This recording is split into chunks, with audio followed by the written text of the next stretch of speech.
Terima kasih Tuhan, sungguh baik Tuhan, sungguh dahsyat dalam hidup kami. Ini kami generasimu Tuhan, ini kami Tuhan, pakai kami rindu menangkap menjadi Tuhan revivalis di akhir zaman yang kau akan pakai di berbagai bidang hidup kami, panggilan kami. Karena kami tahu ada perkara yang besar Tuhan sedang kerjakan di generasi di mana kami hidup. Roh Kudus berbicara bagi setiap kami, lawat kami secara spesifik satu persatu, karena kami tahu ada message Tuhan, ada firman yang hidup, yang berkuasa, yang akan meneguhkan panggilan kami, yang akan meneguhkan hidup kami untuk terus mengerjakan kehendak Tuhan di generasi kami. Ini waktunya bagi kami Tuhan, bangkit bagi generasi kami. Terima kasih buat hadirat Tuhan, terima kasih buat anak-anak-Mu yang hari ini membawa kami menikmati sukacita hadirat Allah, menikmati indahnya hadirat-Mu, memuji, menyembah Engkau, memberkati semua panitia, berkati semua yang hadir hari ini. Kami berdoa hari ini semua kami fokus untuk boleh mengalami perjumpaan dengan firman yang hidup, yaitu Engkau sendiri sang firman. Terima kasih di dalam nama Tuhan Yesus Kristus. Mari setiap kita yang siap mendengar dan meresponi firman Tuhan bersama-sama dengan saya katakan amin. Haleluya. Sebelum duduk ya. Belum duduk dulu. Ya. Kalau saya tanya, are you revivalist? Saudara jawab yes. Gini dong. Yes. Go. Yes. Gitu ya. Bisa? Coba tanya sebelahnya. Bisa? Oke, saya tes dulu, Are you revivalist? Yes, I am. Gitu dong ya. Coba belum semua. Yes, I am. Go. Yes, gitu ya. Coba. Tanya sebelahnya. Mana ekspresinya mana?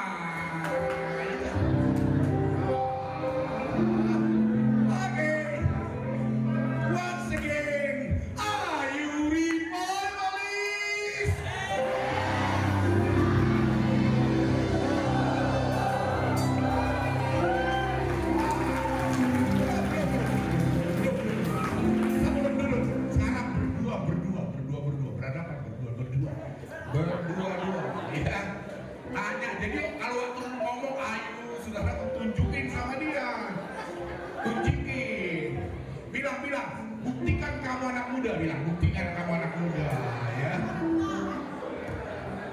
Sekali lagi, are you revivalist?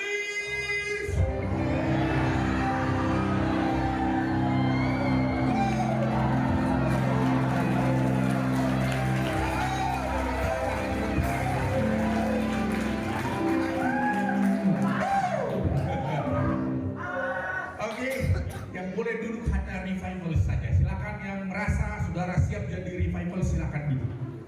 Kalau belum berarti berdiri sampai selesai nemani saya kan berdiri saudara ya. Ternyata semua calon revivalist yang dipakai Tuhan, tepuk tangan dong. Angkat tangan kanan dulu, angkat tangan kanan. Tepuk sebelahnya. Wajahmu ini menunjukkan kamu siap jadi revivalist ya. Responnya ya. Iya dong, ekspresi yang ada di wajah saudara maksud saya ya. Oke, luar biasa saudara. Saya semangat antusias. Wah, saya lihat penyanyi, worship leader, singers, pemusiknya semangat semua. Saya jadi semangat sampai mendidih saudaraku. Ini dong bahasa kuyuk saudara. Saking on fire-nya gitu ya. Bolehkah kita beri tepuk tangan buat tim praise and worship yang luar biasa? Wow, keren ya. Bolehkah kita beri tepuk tangan untuk panitia-panitia yang luar biasa? Bolehkah kita beri tepuk tangan buat yang join hari ini?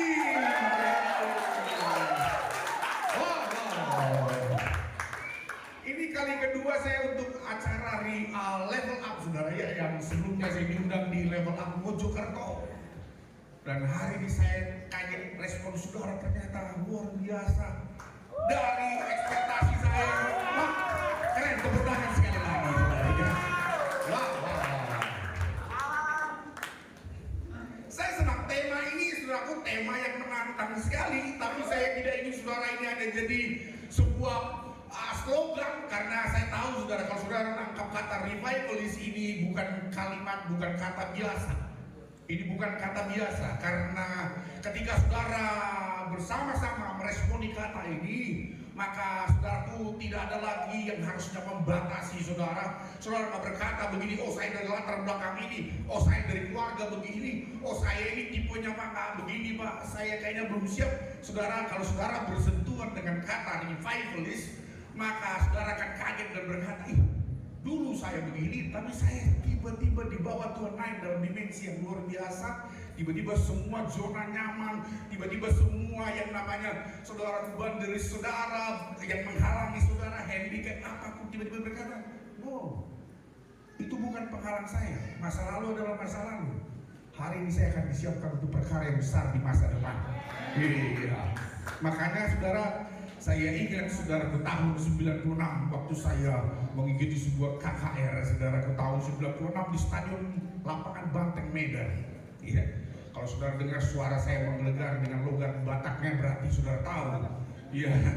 Saudaraku, teriakannya adalah teriakan yang pernah mengalami lawatan seperti saudara. Wah, saudaraku, itu dari awal saya datang, saudaraku, itu udah gak tahan, saudara. Reinhard Bungki berdiri khotbah di depan, saudara, di hadapan puluhan ribu orang di lapangan itu tanggal 15 Juni tahun 96. Itu turning point terpenting dalam perjalanan rohani saya. Makanya seorang yang minder, introvert, seorang yang tidak punya figur bapak, saya hanya besar, suatu dengan 7 bersaudara, tidak punya ayah dari umur 4 tahun, minder sekali, introvert sekali. Ngomong di depan ini, saudaraku, itu bukan hanya lutut gemetar. Orang Manado bilang kita pelutut totofore dan gitu. Saudara lihat, turning point terpenting kalau saudara menangkap kata revivalis. Semua apapun yang menurut stigma manusia, nggak model, nggak memenuhi kualifikasi, tidak memenuhi kriteria, orang berkata wah ini bakal nggak bisa. Tiba-tiba kalau saudara menangkap kata revivalis, terjadi terobosan yang mengubah saudara. Kata kuncinya cuma begini. Apa respon kita waktu saudara meresponi kata ini? Ini yang penting. Makanya saya tidak terlalu tertarik dengan jumlah, tapi saya lihat hari jumlah saudara luar biasa. Banyak saudara untuk saudara join hari ini, tapi saya hanya ingin tertarik begini. Kalau ada beberapa orang atau bahkan kalau semua di tempat ini punya respon berkata, Tuhan, ini adalah turning point untuk saya jadi revival. Jadi saya harus responi dari awal. Saya bukan hanya penggembira, saya bukan hanya sekedar penonton, saya bukan kritikus, saya bukan pengamat, saya mau jadi revivalis. Kalau saudara sepakat dengan saya, katakan yes. Yes. Wah, belum kelihatan antusiasnya, katakan yes. Oke, angkat tangan kirinya lagi, bilang sebelahnya, saya tahu itu kamu. Ya, kamu orangnya, bilang kamu orangnya. Oke. Saudara lihat slide saya, bisa di slide. Saudara, kalau saudara bicara revival, saudara harus tahu dulu, saudaraku, esensi katanya, saudara ya. Yang saudara harus tangkap adalah begini. Kalau saudara terjemahkan kata revival, apa yang muncul di kepala saudara? Begitu saudara menangkap, saudaraku, gambar peristiwa, saudaraku, pengertian, pemahaman, saudara mulai ngerti, oh ini yang saya mau alami, ini yang harus terjadi dalam hidup saya. Ya, boleh slide-nya. Saudara ya, lihat beberapa terjemahan menurut Webster, saudaraku. Yang pertama, saudaraku, kata revival adalah dihidupkan kembali, suatu keadaan yang dibangkitkan atau dibangunkan. Yang kedua, kata revival itu bicara dibaharui. Yang tadinya tidak antusias jadi antusias. Tadinya itu main-main, tadinya itu ibadah hanya sekedar penggembira. Tiba-tiba waktu mengalami gelombang revivalnya Tuhan, tiba-tiba fokusnya jelas, radikal, on fire. Bukan hanya sekedar ritualitas ibadah, enggak, saudara, dalam seluruh aspek hidup. Yang kuliah, yang sekolah, yang kerja, ekspresi kita, on fire kita kelihatan. Langsung orang bisa melihat bahwa saudara itu punya yang namanya, saudaraku, semangat untuk mengerjakan kehendak Tuhan. Revival yang ketiga itu adalah kondisi di mana saudaraku disegarkan kembali. Makanya beberapa orang berkata, Pak, saya sudah mengalami situasi yang sangat drop, tadinya saya luar biasa semangat melayani, sekarang saya sudah gak melayani lagi. Ada yang berkata, Pak ini dari sekian bulan baru kali ini saya kembali lagi datang beribadah. Yang selama ini saya sejak COVID atau sejak beberapa waktu yang lalu saya sudah gak pernah datang. Waktu saudara menangkap revival, saudara akan mengalami namanya penyegaran kembali. Revival yang kedua, saudara, terjadi kegerakan penginjilan. Tiba-tiba orang akan bangkit untuk memberitakan firman Allah di tempat-tempat di mana-mana, bahkan di sekolah, di kampus, bahkan di mana-mana. Itu tanda revival dalam definisi Webster yang terakhir. Webster mendefinisikan revival itu adalah terjadinya pemulihan komitmen rohani terhadap kebenaran. Saudaraku, di tengah begitu banyak hari ini serangan bertubi-tubi di generasi saudara. Wah, itu bukan hanya isu Kristen progresif, bukan hanya bicara tentang apapun. Tiba-tiba kita diberondong dari semua media, dari semua satu generasi ini sedang diperhadapkan dengan realitas. Dalam waktu saudara menangkap spirit revival, saudara berkata, saya nggak akan kompromi sekali ikut Yesus, saya akan terus mengikuti Yesus. Saya akan mempercayai kebenaran dan saya akan melayani sampai Tuhan datang. Yang mengerti katakan amin, saudara. Nah, itulah yang kita butuhkan. Seberapa banyak teman-teman hari ini dari semua definisi ini, saudara berkata, Pak, saya ingin mengalaminya. Angkat tangan saudara tinggi-tinggi. Oh, tepuk tangan bagi Tuhan. Haleluya, haleluya. Jadi seperti dari Tuhan saudara, ya. Nah, saudara lihat slide saya berikutnya. Saudara lihat ini. Mengapa kita doakan sudah revival ini benar-benar bukan hanya berskala tentang bicara usia, gender, atau bicara saudaraku lokal, kota, desa. Enggak, ini bicara semua aspek. Karena waktu revival maka kita akan lihat yang tadi saudaraku, bertobat dari dosa, pelanggaran, bangun dari tidur rohani, bangkit dari mati rohani, sadar ketersesatan, pulih dari sakit rohani jasmani, on fire dari kesuapan rohani, radikal terhadap ketidakbenaran, disegarkan dari kelitian rohani, terjadi rekomitmen, dan kita mengalami sukacita Tuhan.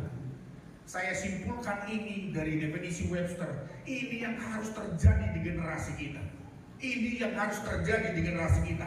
Saudara, waktu saya mengalami peristiwa, waktu Tuhan panggil saya itu Bapak Ibu, generasi salah ngomong saya, anak muda. Saya berhadapan di tengah anak muda. Katakan yes. Saya berhadapan di tengah anak muda. Begitu saya terima panggilan, saudara, 97, hamba Tuhan bernubuat kepada saya. Tuhan bicara, kau akan jadi hamba Tuhan. Saya tolak, saudara. Saya ingat mama saya ingat adik-adik saudara saya mau kerja, saya mau jadi pengganti bapak, jadi tulang punggung bagi keluarga.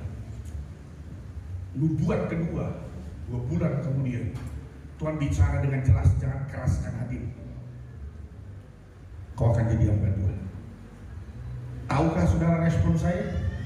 Saya kembali beraktivitas, saya belajar, saya kerja. Tapi pada waktu bulan April, makanya saya bulan April itu bulan penting bagi saya. Bulan April tahun 2000, saudara. Bulan April tahun 2000, tiba-tiba di jam 3 pagi, saya rasa gelisah, gak bisa tidur. Rasanya gak enak sekali, berguling di tempat tidur jam 3 sampai jam 5, saudara.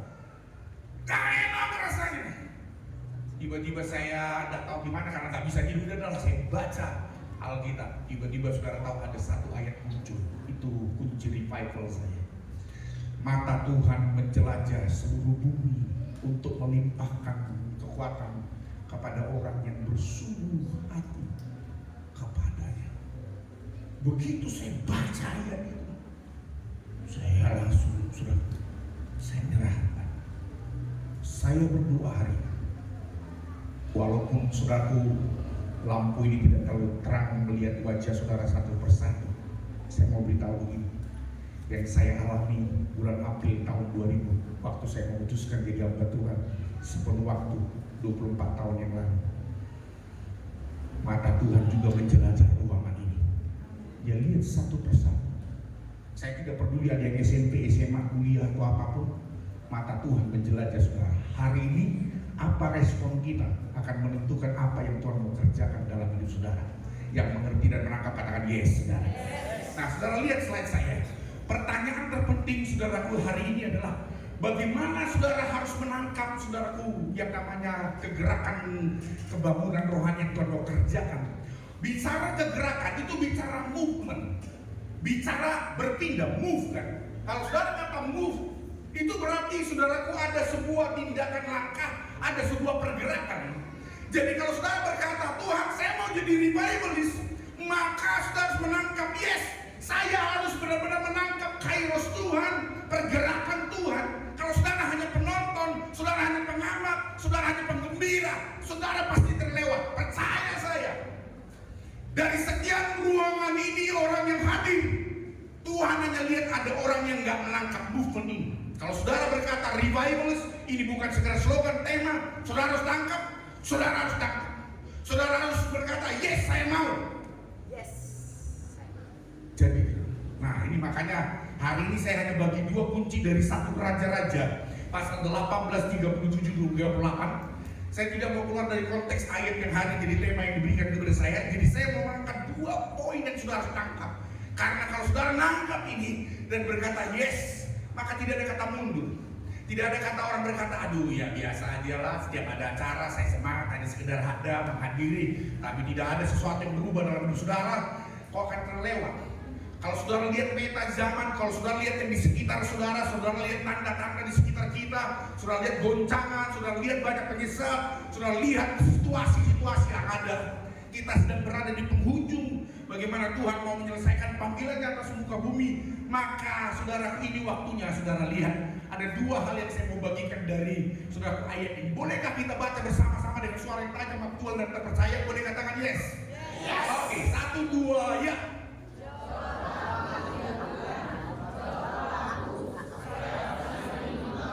Bahwa engkaulah Allah, kaulah yang membuat hati mereka bertobat kembali, lalu kayu api, batu dan tanah itu, bahkan air yang dalam habis dijilat. Saya tidak mau jelaskan peristiwa yang spesifik, tapi ini saudaraku pertarungan antara Elia dengan 450 nabi Baal, dengan juga saudaraku situasi-situasi yang ada. Waktu itu terjadi kesuraman, terjadi kesuaman, di mana orang-orang menyembah saudaraku sesuatu yang bukan Tuhan, yang mereka jadikan Baal dalam hidup mereka. Itu situasi kekeringan rohani yang luar biasa. Saya mau beritahu saudaraku, peristiwa ini menjadi titik penting di mana Tuhan menyatakan lawatannya kembali atas bangsa yang sudah mulai suam dan mundur dari Tuhan. Nah, saudara lihat di slide saya yang pertama, saudara, yang berikutnya. Lihat saudaraku, saya awali dengan sebuah penglihatan, saudaraku, Pastor Luke Nebergal, saudaraku, seorang yang bergerak dengan karunia, saudaraku, profetik. Dia berkata begini, dia melihat sebuah penglihatan. Ada sungai yang mengalir dari tata Allah ke bangsa-bangsa. Tetapi bukan sungai air, melainkan sungai api. Ada 2 sungai katanya. Yang satu sungai api revival, dan yang kedua sungai api pemurnian katanya. Dan dia mendengar suara Tuhan Yesus dari tahta itu. Luke Nebergal dalam penglihatan itu dia dengar suara Tuhan. Dia bilang saudaraku kepada Luke, engkau tidak dapat memiliki yang satu tanpa memiliki yang lain. Artinya revival dan pemurnian harus berjalan bersama-sama. Saudara, waktu Luke Nebergal menerima penglihatan ini, dia mulai nangkap. Kalau ada orang berkata, saya mau revival, tapi menolak pemurnian, kau gak akan mengalami. Sekali lagi, saya tangkapin dengan roh saudara. Kalau engkau berkata, are you revivalist? Dan saudara kata, yes, I. Yes, I. Tapi gak mau menerima pemurnian, keluar dari pemurnian, kelewat, ditinggal. Tanya dulu sebelahnya, kamu mau dilewat atau mau dilawan? Tanya dulu, mau dilewat atau dilawan? Mau dilewat atau mau dilawan? Nah, yang mau dilawan, angkat tangan. Oke, tepuk tangan bagi Tuhan. Jadi ada 2 yang saudara responi untuk arti revivalist yang kita nangkap dari 1 Raja-Raja pasal yang 18. Ini yang pertama, saudara. Lihat, saudaraku, yang pertama adalah bagaimana kita mempersiapkan diri, menyongsong, menangkap pergerakan Tuhan, movement Tuhan. Yang pertama adalah saudara harus mengerti, saudara harus memahami, saudaraku, goncangan, padang gurun, kekeringan itu masa persiapan untuk sebuah revival. Dalam situasi Elia, saudaraku, dia mengalami situasi apa, saudaraku?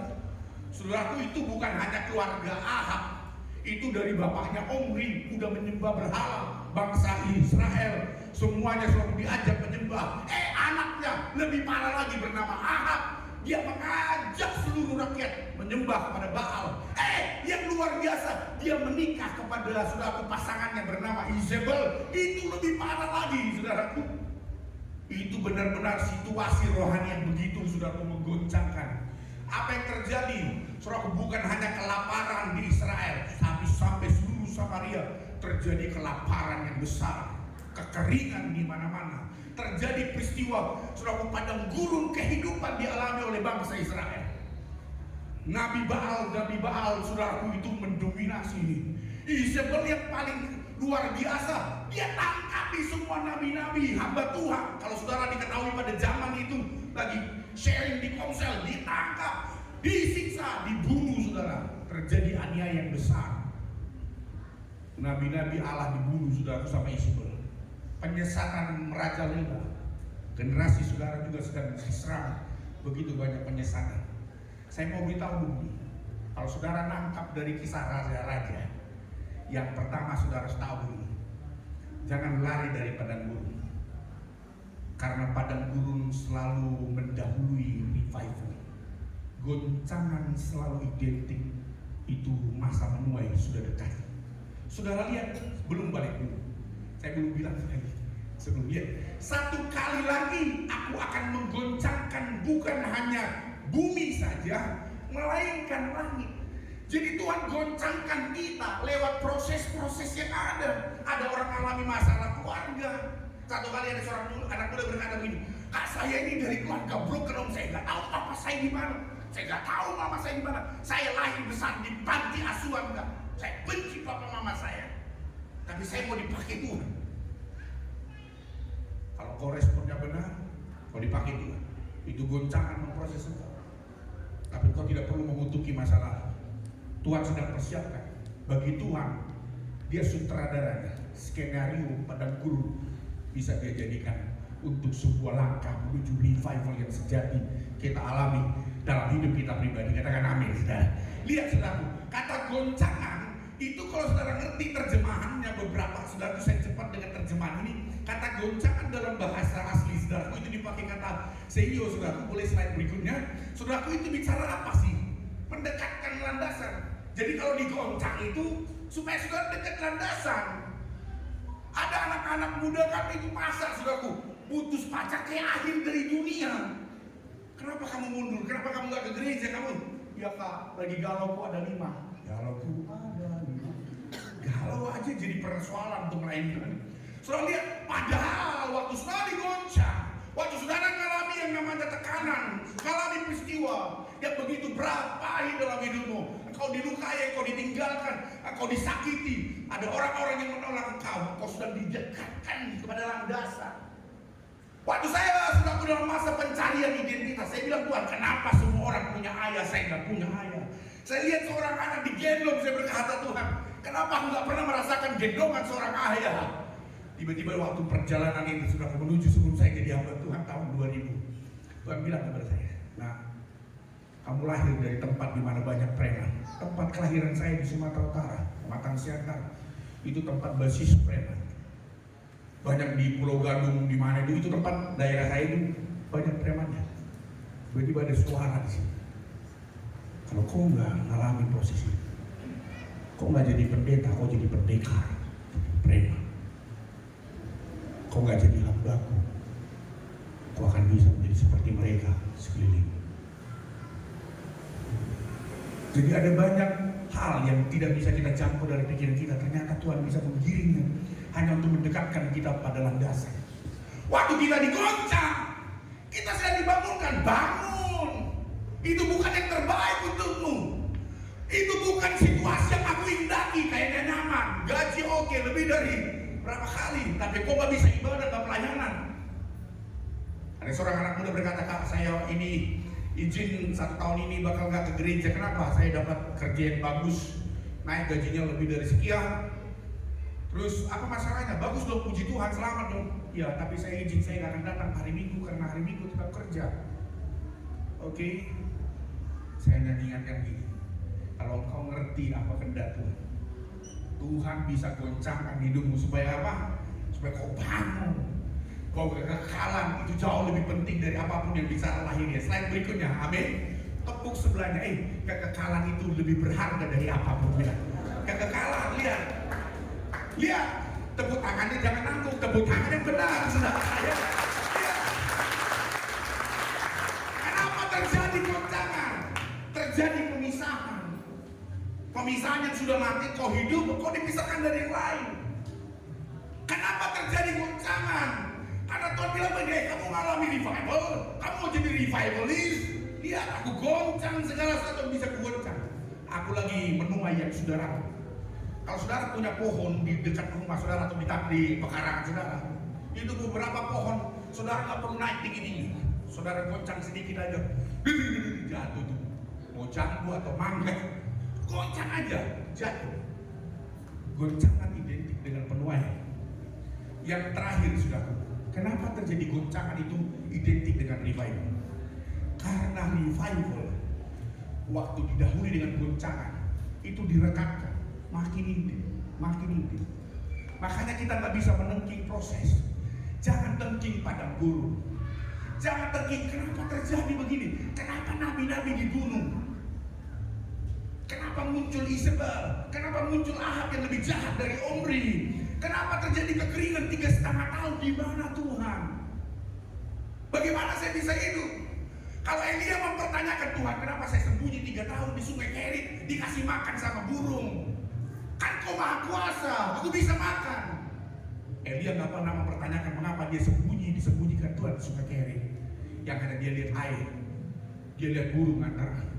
Gak ada yang lebih nyaman kah? Katanya ikut Tuhan, kok banyak proses. Harusnya ikut Tuhan, saya dibuka fasilitas, diberikan pekerjaan terbaik, diberikan orang-orang yang mengasihi saya dengan luar biasa. Kenapa harus sungai Kerit? Kenapa harus kelaparan 3,5 tahun? Kenapa orang-orang Kristen dianiaya, dibunuh dan disiksa? Kenapa penyesatan makin banyak? Di mana Tuhan? Peristiwa yang terjadi apa? Tuhan sedang goncang. Pemisahan sedang terjadi di hari-hari terakhir. Mana yang murni? Makanya kenapa saya tidak terlalu tertarik hari ini bicara gereja, bicara jumlah. Karena akan ada masanya pemisahan. Saudara, dari ruangan ini saya berdoa, semua kita biarlah menjadi bilangan orang-orang generasi yang mau jadi revivalist, bukan yang dipisahkan dan terhilang. Yang mengerti katakan yes, saudara. Lihat slide saya berikutnya, saudara. Nah, lihat, semua peristiwa kebangunan rohani apapun itu pasti didahului. Kalau enggak ada pemerintah yang lalim, yang diktator, terjadi kekacauan, terjadi kemiskinan yang luar biasa. Kalau enggak terjadi yang namanya peristiwa, wah, kalau saudara lihat di Argentina, saudara lihat di Cina, wah, orang beribadah aja nggak bisa, buka Alkitab aja dilarang. Itu kalau baca Alkitab bagi-bagi, dirobek-robek. Kamu udah selesai Matius, saya mau ganti lagi. Tapi revival terjadi, dia dahului dengan goncangan ini. Elia mengalami situasi yang sama. Sebelum api menyambar, sebelum umat Tuhan ditarik kembali ke Tuhan, harus masuk. Coba bolehkah saudara sambil senyum, teman-teman lihat ke sebelahnya. Kalau lagi masalah berarti kamu siap untuk mengalami revival. Jangan lari, jangan lari dari proses. Jangan lari dari prosesnya. Semakin kau lari, semakin lama waktu masamu melewati yang namanya revival. Luke Nebergal berkata, revival sama pemurnian harus jalan sama-sama. Yang ngerti katakan amin. Yang siap mengalami revival katakan yes. Yang berkata saya tidak mau lari dari proses hidup saya katakan yes. Apapun goncangan saya akan hadapi katakan yes. Walaupun teman-teman terbaik saya meninggalkan saya, walaupun orang yang saya kasih hari ini pergi meninggalkan saya, walaupun tiba-tiba pendapatan saya diambil sama Tuhan,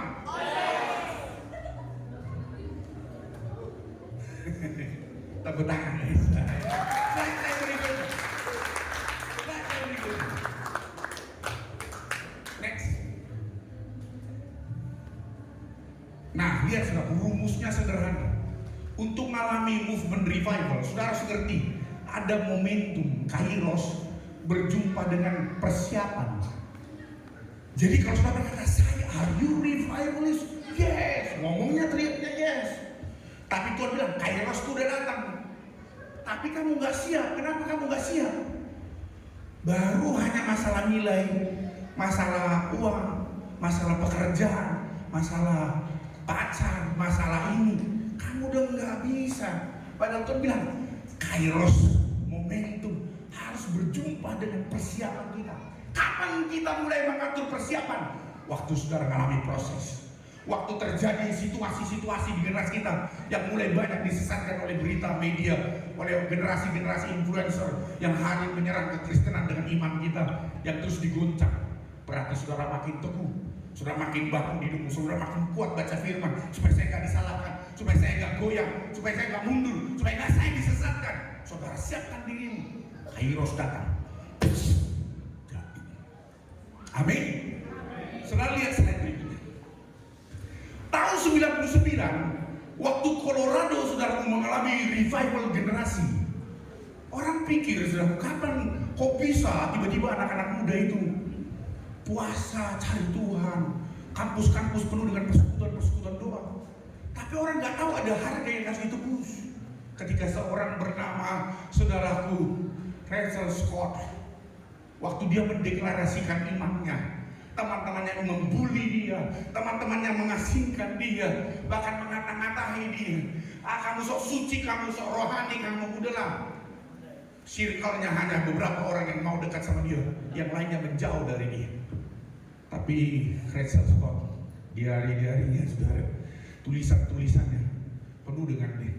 Ada salah satu saudaraku di catatan harian itu, dia tulis telapak dia ukir apa? Dia gambar tangannya pakai pena saudaraku. Ini tangan, telapak tangan Rachel Scott. Kau akan dipakai untuk menjadi berkat bagi generasi. Begitu besar mimpinya untuk memperjuangkan anak-anak di kampusnya. Tapi tahukah saudara, ada orang yang sangat benci, termasuk 2 pembunuh yang sangat sudah menggoncangkan Colorado waktu itu. Tiba-tiba saudara dalam peristiwa di bulan April tahun 99, saudara, 2 orang ini bawa begitu banyak peledak dan senjata. Di Brondong 12 orang tewas, 1 guru tewas, 24 anak-anak sekolah semua luka berat. Saudara tahu waktu dia mendatangi Rachel, sebelum 4 tembakan itu membunuh saudaraku seorang wanita yang luar biasa mendeklarasikan iman. Tembakan pertama, Rachel, kamu mau ingkar iman? Tidak. Tembak pahanya. Teriak nangis kisah kita. Kaki kedua sebenarnya. Kamu mau tetap percaya Yesus? Yes. Ditembak kedua. Teriak nangis. Orang udah kabur, udah lari, udah teriak.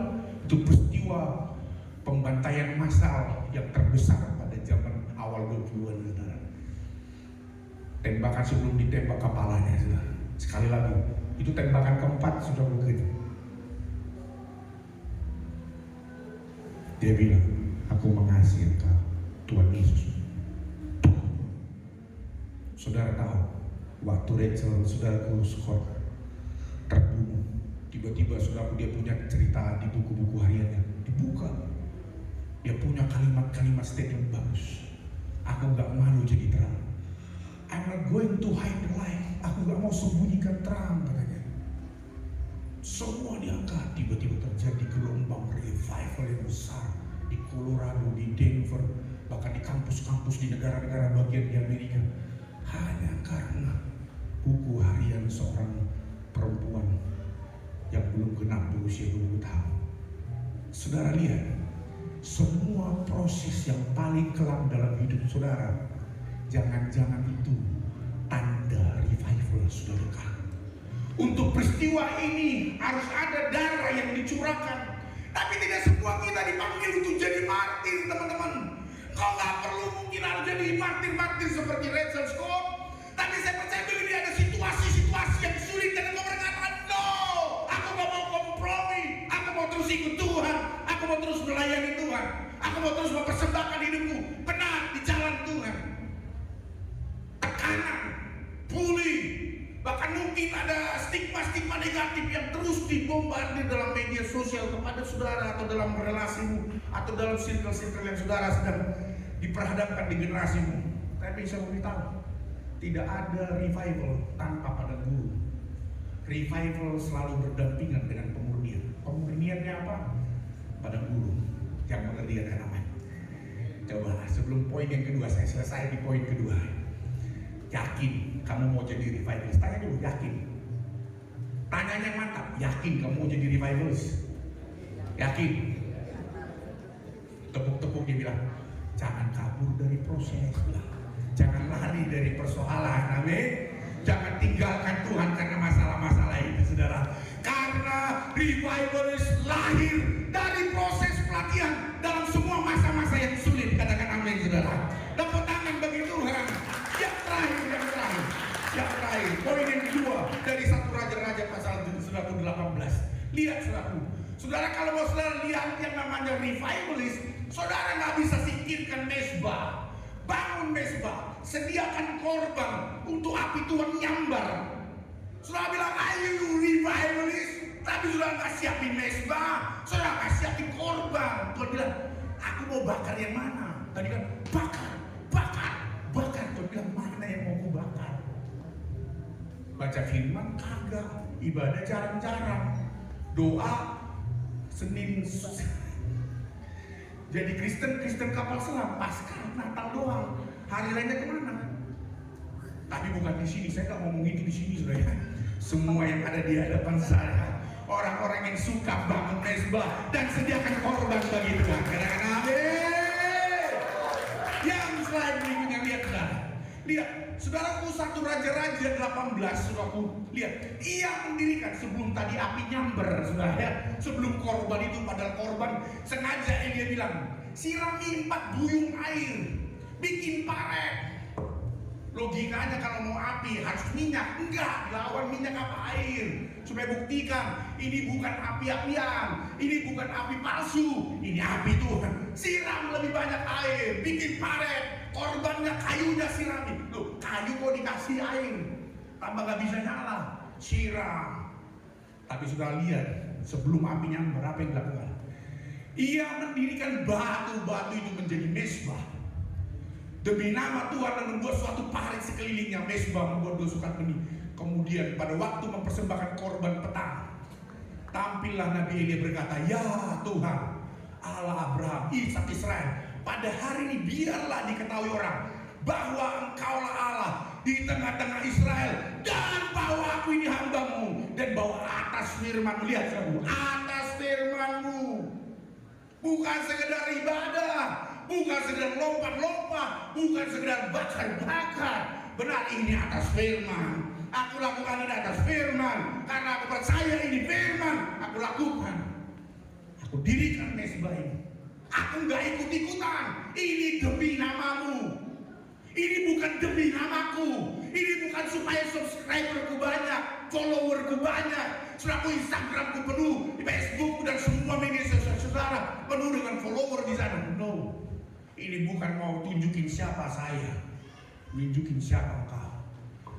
Elia berkata, nggak perlu subscriber. Kalau Elia zaman now, saya nggak perlu subscriber, follower.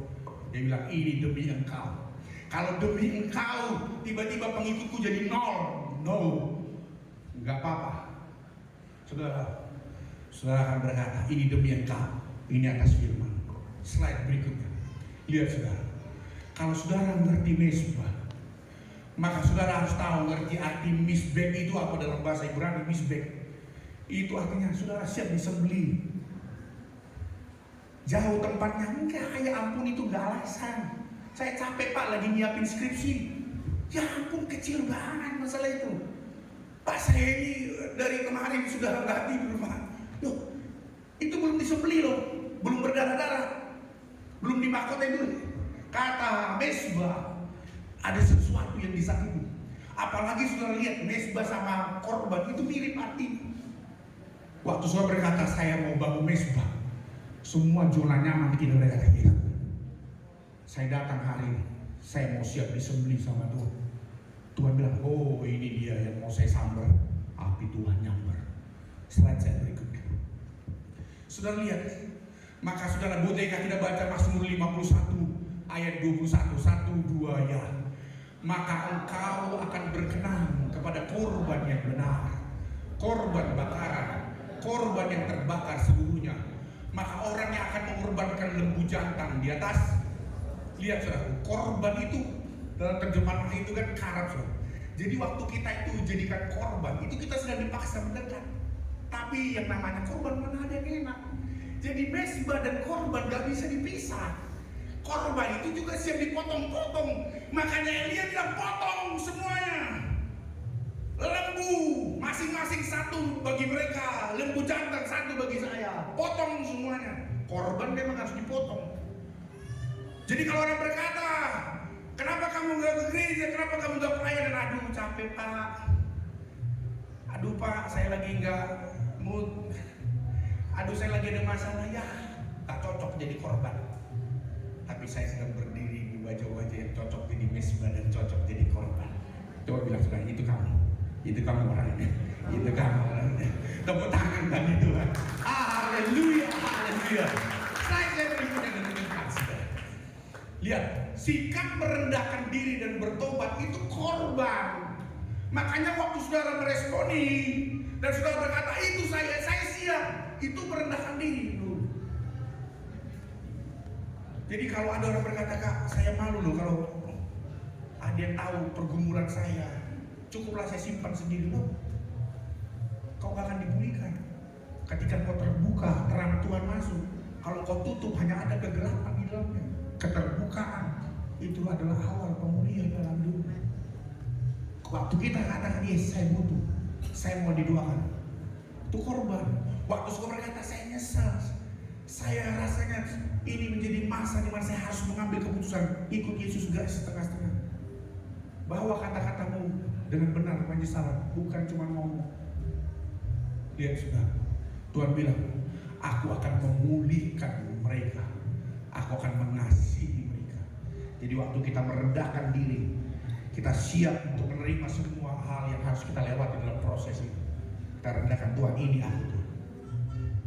aku mau. Tuhan akan lawan saudara. Slide saya berikutnya saudara. Lihat, saudara Frank Bertelman berkata, the depth of revival will be determined exactly by the depth of the spirit of repentance. Saudara, kedalaman revival itu ditentukan dari kedalaman pertobatan. Ya, bagaimana kita sungguh-sungguh. Orang kata, aduh saya meninggalkan teman-teman saya. Cuman teman-teman saya ini bikin saya makin jauh dari Tuhan. Setiap kali hari Minggu pasti ngajaknya jalan-jalan, bukan ke gereja. Kayak gimana ya? Kayak tapi mereka paling care, traktirin saya, ngajak saya begini. Wah, mereka pada waktu saya perlu, mereka ada masalahnya. Bukan itu ukurannya. Mereka membuat kau kehilangan persekutuan. Kalau kau memiliki debt, repentance, pertobat, yes Tuhan.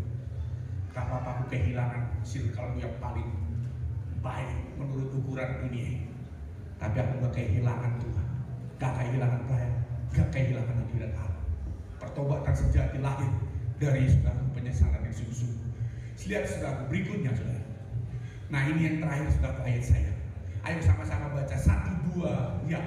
Dan umatku yang atasnya namaku disebut merendahkan diri, berdoa, mencari wajahku, lalu berbalik dari jalan-jalan yang jahat, maka aku akan mendengar dari sorga dan mengampuni dosa mereka serta apa?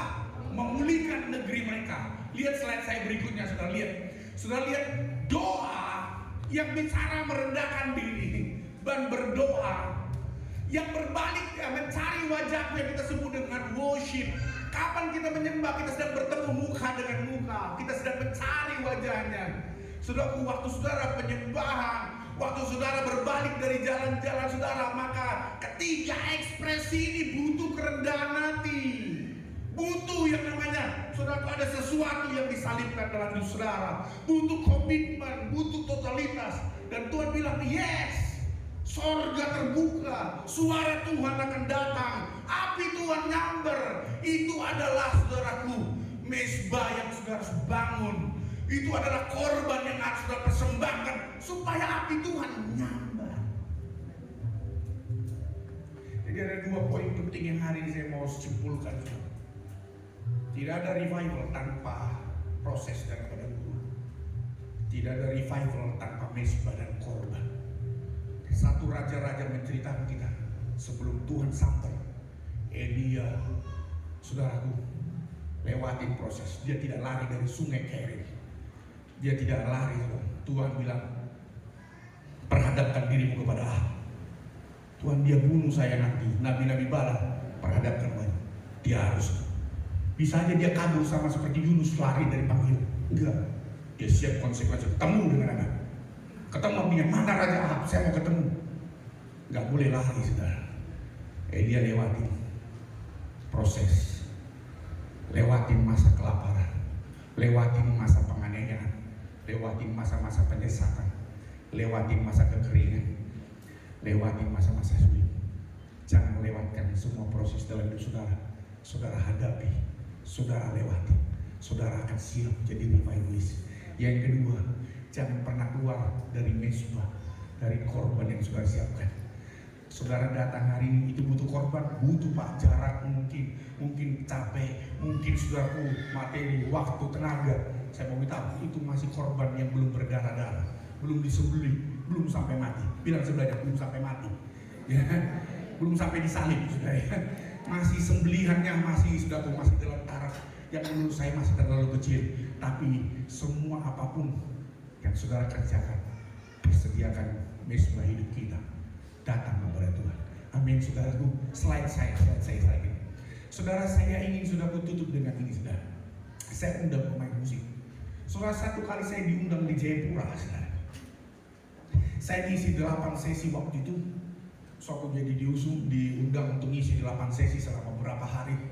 Hari Sabtu saya ngisi, saudaraku, 2 sesi, Minggu 2 sesi, terus Senin Rabu itu sekitar total 8 sesi. Saudara, saya nggak tahu seperti apa. Tiba-tiba, saudara, di sesi yang ketiga saya blank khotbah. Saya udah siapin, saya kalau khotbah selalu ada perinan tetap pakai PowerPoint. Saya punya kertas, saya punya 3 plan juga. Kalau kertas ini nggak ada, saya tetap munculkan PPT saya di handphone. Jadi kalau slide macet, ada handphone. Kalau handphone macet, habis baterai lobek, ada kertas. Dan di sesi yang ketiga, tiba-tiba yang saya tampil, ini mau ngomong kemana? Tiba-tiba mandek di sini. Terus saya baca catatan saya. Saya bukan tipe yang punya kartu berkata-kata, sudah saya tipe pragmatis yang sudah kalau ngomong seperlunya saja. Saya lihat udah ada coretan-coretan, kok nggak bisa baca ya? Minusnya kayaknya tambah begitu. Tiba-tiba bingung sekali. Padahal udah diundang malam itu high season. Saya lihat tiket saya sudah PP 4 juta. Waduh, ini udah dibayar mahal. Mengecewakan pengkhotbah, mengecewakan saudara yang undang, mengecewakan sekitar 400 orang yang hadir waktu itu. Gimana rasanya? Tiba-tiba Tuhan bicara gitu. Kamu diam. It is not about you. Dia bilang ini tentang respon mereka. Saya mulai ngerti, saudara. Porsi saya itu hanya sekitar 30%. Porsi terbesar Tuhan lawan itu adalah hati dan respon saudara. Tiba-tiba waktu blank itu, saya bilang, Bapak Ibu, bolehkah pejamkan mata? Saya tutup saudara PowerPoint saya kertas. Saya cuma bingung. Sih. Waktu saya datang, saya nggak tahu menyanyi lagi apa. Cuma saya bingung, Tuhan, ini bagian. Tuhan, aku rindu. Saya tutup mata, malu rasanya. Pengkhotbah belum sampai 20 menit blank sudah depan. Itu momen yang paling. Saya udah keliling berbagai tempat, kota itu paling memalukan. lama saya khotbah nggak bisa menyelesaikan sampai 30 menit. Blank. Saya tutup mata saking malunya. Tuhan, aku rindu Tuhan. Belum suraku 2 lagu putaran. Tiba-tiba saya kaget. Itu saya kaget. Tiba-tiba WL-nya di sana. WL-nya gak gemuk, sudah. Laki-laki. Tiba-tiba dia nari kayak nari banget, sudah. Padahal dia badannya berat. Dia kakinya ada begitu. Terus saya lihat di sini semua. Udah pada banyak yang rebah. Terus pemain drum sudah bersujud dan berkata, dia berhenti main drum. Saya kaget makin merinding. Yang main keyboard udah kayak.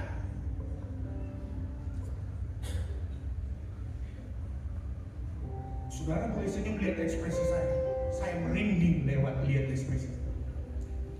Saya lihat ada seorang ibu-ibu di sana. Dia sujud di situ, bersujud. Pakai kipas yang kepanasan karena gak ada AC juga. Alisnya udah hilang satu, sudah.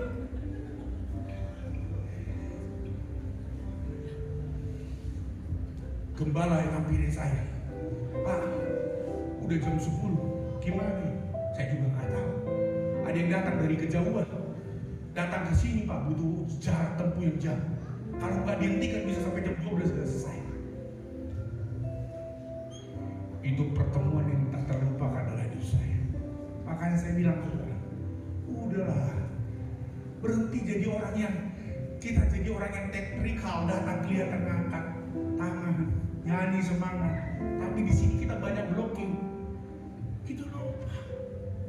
Tapi di sini nggak responi firman, ngobrol ketawa-ketawa sama teman, lihat gadget. Ketiga, slide saya yang terakhir. Waktu saudara ngerti peristiwa yang terjadi di Wales, itu lebih parah. Evan Robert bersama dengan 5 temannya itu doanya di kandang kuda dan berkata, Wales, berikan aku Wales Tuhan. Kalau nggak ambil nyawaku berguling-guling di kandang kuda ini. Jerami-jerami ada kotoran kuda di sana. Pada waktu terjadi kebangunan rohani revival di Wales, tiba-tiba orang di pinggiran jalan nangis. Mobil-mobil berhenti nggak beraturan. Dan mereka berkata, aku mau ketemu tuh orang-orang yang tidak pernah khotbah jadi belajar khotbah. Kenapa? Semua orang nangis minta didoakan, ingin percaya Yesus. Pada tahun itu polisi pengangguran, kejahatan 0%. Saudaraku, orang-orang yang terpenjara, mereka jadi pengkhotbah-pengkhotbah yang dipulihkan, bersaksi-bersaksi. Terjadi kebangunan rohani besar. I just want to tell you the truth, teman-teman. Kalau Tuhan mau jadikan revival, dia nggak lihat tempat, kandang kuda dia pakai. Yesus lahir di kandang yang hina. Kalau dia mau pilih revivalis, dia nggak lihat gelar kita, no. Dia nggak lihat backgroundmu seperti apa. Dia nggak lihat wajahmu dan penampilanmu. Waktu dia mau melawan hidupmu, dia nggak lihat atribut apapun yang kau miliki. Kalau ada orang berkata seperti yang saya alami di Jayapura, it is not about you. Itu mengenai hati mereka. That's it. Itu saja. Saudara kata masih SMP, gak urusan sama Tuhan. Anak SMP akan dipakai. Bukan kami motor berkata, teruna-teruna anak-anakmu, semua pembantu bahkan orang-orang yang hina, dia akan bangkitkan, bernubuat, menyampaikan suara kebenaran. Dia tidak peduli status sosial Anda.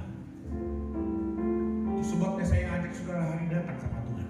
Bolehkan kau bangkit berdiri? Bolehkan kau bangkit berdiri? Bolehkan kau pejamkan matamu, teman? Sementara singer dengan lembut pelan saja, Tuhan aku rindu. Lebih halus. Bolehkah saudara pejamkan mata saudara? Saya mengatakan dengan hati yang mengasihi kepada kau, anak-anak muda. Waktu dia mau melawan saya dan melawan saudara, dengar. Dia tidak perlu yang namanya namanya CV kita, nggak perlu profil kita. Dia nggak perlu tanya berapa banyak media sosial yang saudara lakukan, berapa banyak engkau yang bisa kau hasilkan dengan talentamu, dengan segala skillmu. Dia ada berkata seperti waktu saya melayani Japura, aku hanya butuh respon mereka, aku hanya butuh hati mereka.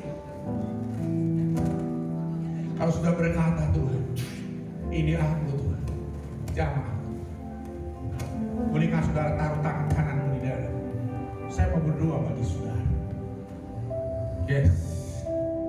Kau usah pusing dengan kiri kanan saudara. Kau usah pusing teman-teman. Saya juga nggak tahu apa yang sedang kau alami. Saya nggak tahu stigma apa yang membuat engkau merasa terkucil dan merasa engkau tidak berharga, merasa minder, merasa hina, merasa nggak layak dipakai. Saya tidak tahu apa saudaraku yang membuat engkau jatuh bangun, kadang rajin, kadang enggak, kadang pelayanan, kadang hilang. Saya nggak tahu apa yang membuat engkau hari ini suam-suam. Saya nggak tahu hari ini kau jadi penonton, pengamat saja di tempat ini. Saya nggak mau peduli. Hari ini Tuhan hanya mencari orang-orang berkata, Tuhan aku mau bayar harganya. Aku mau lewatin proses ini. Aku mau sediakan hatiku sebagai korban, sebagai mezbah yang terbakar sepenuhnya di hadapan. Itu saya. Kalau kau itu berkata orangnya, katakan kepada Tuhan, itu aku Tuhan. Kalau kau berkata begitu, taruh tangan kanan di dada, angkat tangan kiri.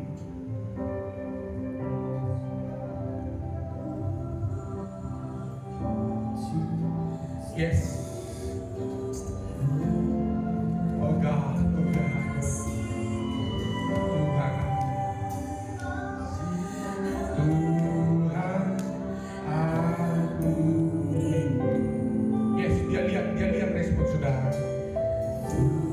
Ya, saya tahu. Jangan mau dibatasi oleh apapun. Jangan mau dibatasi oleh apapun lagi. This is your time. Ini waktumu. Ini waktu Tuhan bangkitkan revivalist dari antara saudara. Dia tidak sedang bertanya jumlah. Dia tanya ini saya. Tuhan, katakan dengan sungguh, aku mau Tuhan.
Lihat Tuhan, berapa orang pun yang hadir, berapa orang pun yang respon hari ini, bangkitkan.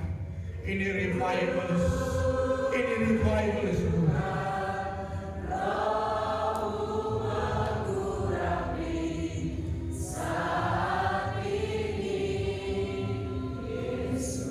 Lagi dengan lembut saja.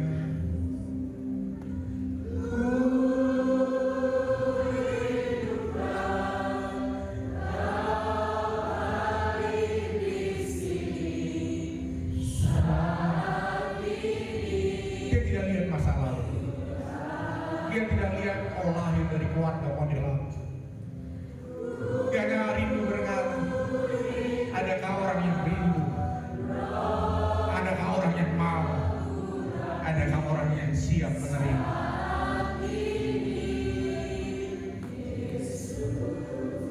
Singer saja dengan lembut. Beberapa di antara saudara berkata, Tuhan, saya mau. Kau berkata saya mau didoakan, saya beri kesempatan. Engkau yang mau didoakan, maju ke depan. Saya mau berdoa untuk saudara. aku berkata, Tuhan itu saya. Ini saya. Saya beri kesempatan maju ke depan, saya berdoa bagi saudara. Mari jangan lewatkan kesempatan dan berkata, Tuhan saya mau. Mari datang, saya berdoa bagi saudara. Oh yes. Jangan lewatkan kesempatan ini, Tuhan mau pakai saudara. Oh God, ku rindukan. Yes. Dapat maju. Ada lagi saudara. Oh yes. Ya. Siapapun saudara.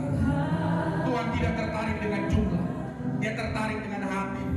Oh God, oh God, oh God, oh God. Siapa lagi? Siapa lagi? Siapa lagi? Siapa lagi?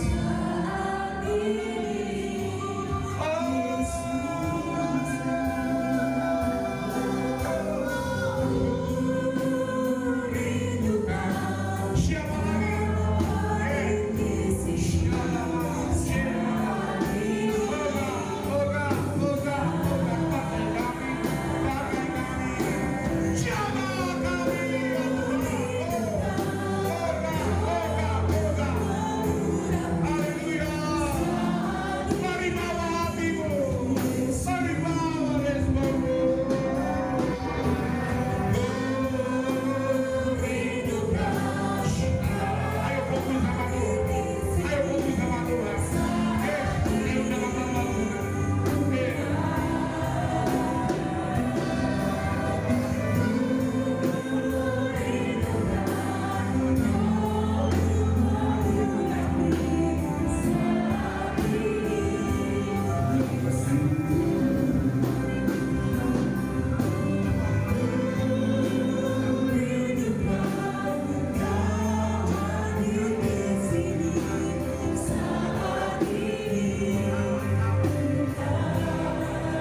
Yes.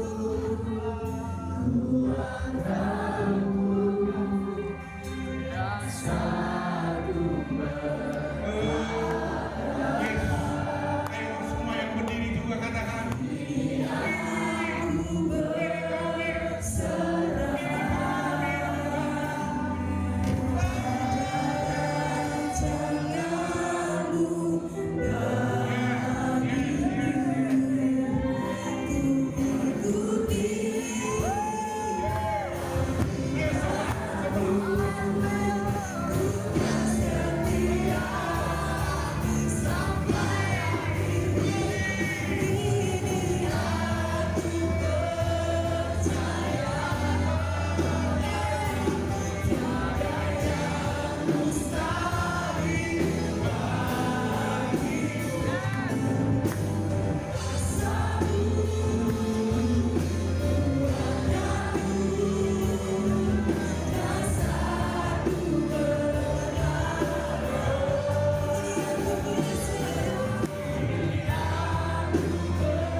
Ini dengarkan saya, dengarkan saya. Bolehkah semua bangkit berdiri yang masih duduk bangkit berdiri? Yes, saya tahu ada banyak hal yang saudara Tuhan mau kerjakan dalam hidup. Mari saudara angkat tangan kananmu kepada Tuhan. Ikuti doa saya, Tuhan Yesus. Tuhan Yesus, Aku mau jadi revivalist. aku mau jadi revival. Aku mau jadi alatmu. Aku mau jadi alatmu. Ini aku Tuhan. Ini aku Tuhan. Aku berserah. Aku berserah. Pakai hidupku. Aku rindu. Siapa aku Tuhan? Sama. Ini waktunya Tuhan. Ini waktunya Tuhan. Apa yang kau mau kerjakan, Apa yang kau kerjakan dalam hidupku. kerjakan dalam hidup. Apa yang kau mau lakukan, Apa yang kau lakukan melaluiku Tuhan. lakukan melalui Tuhan. Ini aku Tuhan. Ini aku. Aku serahkan